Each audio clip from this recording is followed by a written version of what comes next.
DLED third ছেমিষ্টাৰৰ এক্সামলৈ বেছি দিন নাই বহুতে কৈ আছিলে যে পেপাৰসমূহ ডিছকাছ কৰিব লাগে আৰু গতিকে আজি এখন পেপাৰেই লৈ আহিছোঁ এখন হৈছে S31 যিখন প্ৰথমখন পেপাৰ হয় নামটো আছিলে আপোনাৰ কগনিশ্যন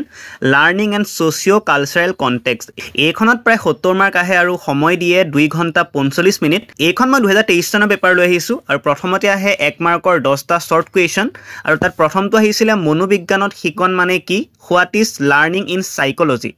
মনোবিজ্ঞানত শিকন মানে হ'ল প্ৰজ্ঞাত্মক সংৰচনাৰ পৰিৱৰ্তন অথবা পুনৰ সংগঠন এই প্ৰক্ৰিয়াটোত জ্ঞান অৰ্জন আৰু নতুন জ্ঞানৰ ৰূপান্তৰৰ দিশ দুটা জড়িত হৈ থাকে 1 নম্বৰ বিত আহিছিলে আবেগিক বুদ্ধিমত্তাৰ এটা উদাহৰণ দিয়া give one example of emotional intelligence আনৰ প্ৰতি সহানুভূতি প্ৰকাশ কৰা আৰু আনৰ সমালোচনাক ভালদৰে লোৱা এনেবোৰে হ'ব ইয়াৰ উদাহৰণ 3 নম্বৰ কুৱেশ্যন আহিছিলে ডিসপ্লেক্সিয়া কি What is dyspepsia? Dyspepsia যাক ডেভেলপমেণ্টেল কোঅৰ্ডিনেশ্যন ডিসঅৰ্ডাৰ বুলি কোৱা হয় ই এক শৈশৱৰ পৰা আৰম্ভ হোৱা স্নায়ু বিকাশ জড়িত ৰোগ বা অৱস্থা যাৰ ফলত চলন ফুৰণত অসুবিধাৰ সৃষ্টি হয় 2 নম্বৰ কুৱেশ্যন আহিছিলে ছাত্ৰ-ছাত্ৰীৰ আগ্ৰহ জুখি চাব পৰা এবিধ আহিলাৰ নাম লিখা name one tool for measuring interest of students এইটো হ'ব পাৰে পৰ্যবেক্ষণ সাক্ষাৎকাৰ বা আমি প্ৰশ্ন সুধিব পাৰোঁ মানে কুৱেশ্যনাৰী কথা লিখিব পাৰি নম্বৰ কুৱেশ্যন আহিছিল ডেছ হ'ল নিজকে আনৰ পৰা পৃথক কৰি পৰিচিত কৰিব পৰা সামৰ্থ্যতা বাক্যটো সম্পূৰ্ণ কৰিবলৈ আহিছিলে আৰু এইটো হ'ব আত্মসচেতনতা F নম্বৰ কুৱেশ্যন আহিছিলে বিদ্যালয়সমূহত নিৰ্দেশনা সেৱা সংগঠন কৰাৰ এটা উদ্দেশ্য লিখা right one objective of organising guidance service at schools এইটো হ'ব বিশেষ প্ৰয়োজনীয়তা থকা শিশুক চিনাক্ত কৰি সহায় কৰা শিক্ষক শিক্ষাৰ্থীৰ সম্পৰ্ক উন্নত কৰা আৰু শৈক্ষিক প্ৰদৰ্শন উন্নত কৰা আৰু বহুত কেইটা আছিলে কিন্তু মই এইকেইটাই লিখিছোঁ 1 নম্বৰ জিত আহিছিলে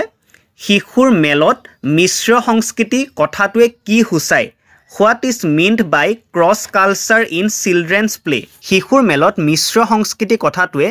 বিভিন্ন সামাজিক সাংস্কৃতিক পটভূমিৰ পৰা শিশুৱে কেনেকৈ সমন্বয়ৰ সৈতে খেলত লিপ্ত হয়